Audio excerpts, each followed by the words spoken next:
Welcome back. Singapore faces a higher risk of severe haze for the rest of this year compared with last year.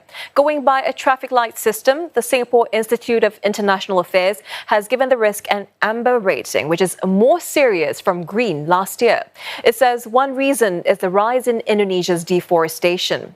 Now, the previous 2 years have seen more forests cleared in Sumatra and Kalimantan to keep up with demand for palm oil. As burning is the main cause for transboundary haze, SIIA says that Singapore may easily be affected since it is close by. Analysts worry that continued demand for palm oil could drive more deforestation, and this could then lead to higher chance of haze. One signal of this demand, palm oil prices were higher than those of other oils, and this is unusual because palm oil is typically the cheapest vegetable oil. Still, SIIA says Indonesia has made some headway in its management of forest clearance. This is even amid its leadership change. The Jokowi administration reported 1.6 million hectares of peatland restored and tightened its whip against illegal burning. The new Prabowo administration has also signaled continuity.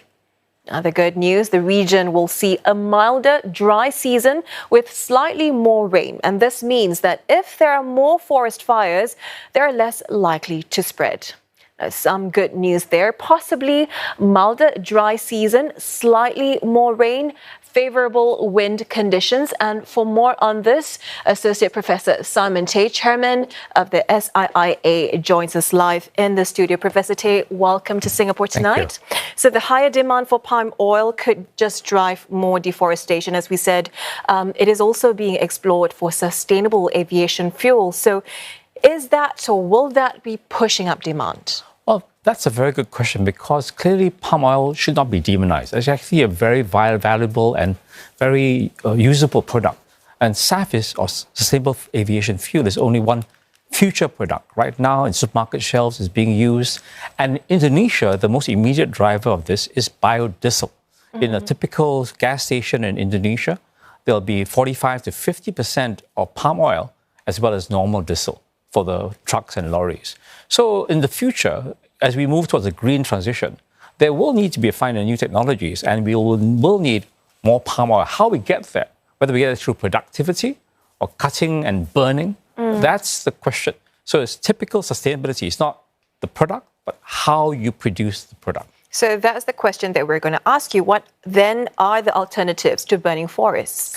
I think one of them is productivity. If you look at the best producers, they are roughly 3 to 4 times the worst producers. Same amount of land, but the productivity is vastly different depending on the seed, the techniques used, the scale of the operation. And the second, of course, is to clear land without deforestation and, please, without fire. And so that is possible. It costs a bit more, but if prices remain elevated, those kind of mechanical clearing and then reusing the waste material, this all adds to the value and prevent pollution. How do you see the Indonesian policy evolving in this regard? Well, I must say that before 2015, before Jokowi took over, deforestation was headlong, and we did have some very bad haze years. The last 10 years, we've seen actually relatively blue skies, and the problem is managed.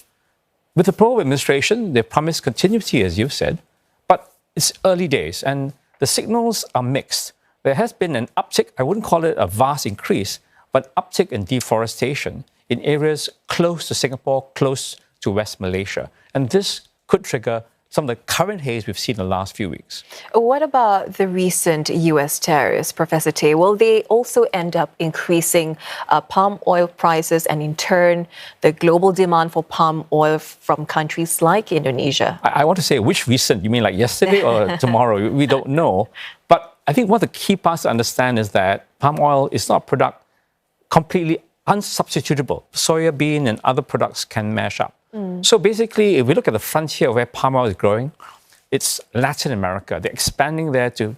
And then the tariffs in Latin America will probably be lower than hitting Southeast Asia. This will give a product from Latin America a benefit relative. Now, of course, productivity and other costs will come into factor.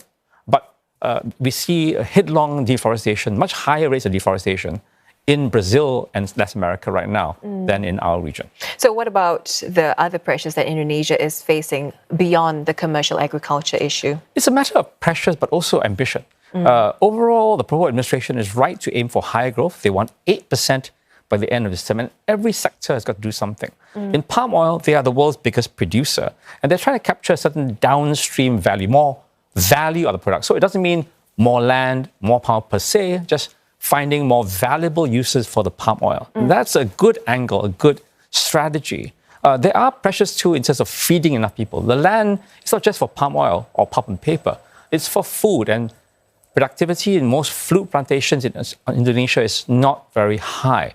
So there are a number of different moving parts. The Prabowo administration is trying to restructure policies, put in new institutions. They've started Danantara, the sovereign fund. But they've also under that started Agrinas, a combination of various palm oil and plantation companies. And I want to talk about the ratings also. These ratings that were released by SIIA, they are usually released mid-year as a forecast for the remainder of the year. Correct me if I'm wrong here. That's correct. Back in 2023, the rating was red. In contrast, in 2024, it was a green rating. How did these pan out, these forecasts? We've got it right those 2 years. When it was red, there was quite a strong haze.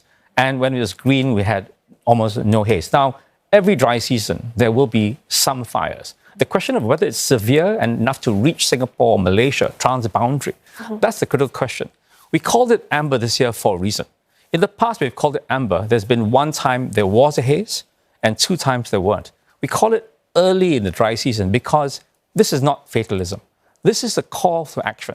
We hope the Indonesian government, which has called for action to be taken, they will take action on the ground. They will fire prevent certain fire-prone areas, and they will deal with the private fires that have already broken out. So it is certainly not a prediction, just like sort of throwing a dice. It's based on best evaluation. But more than that, it's not just a fatalistic roll of dice. It's a call for people to take action seriously in Indonesia and in ASEAN. It is indeed an important call to action. Appreciate your insights as always, Professor Tay. Thank you so much for coming in.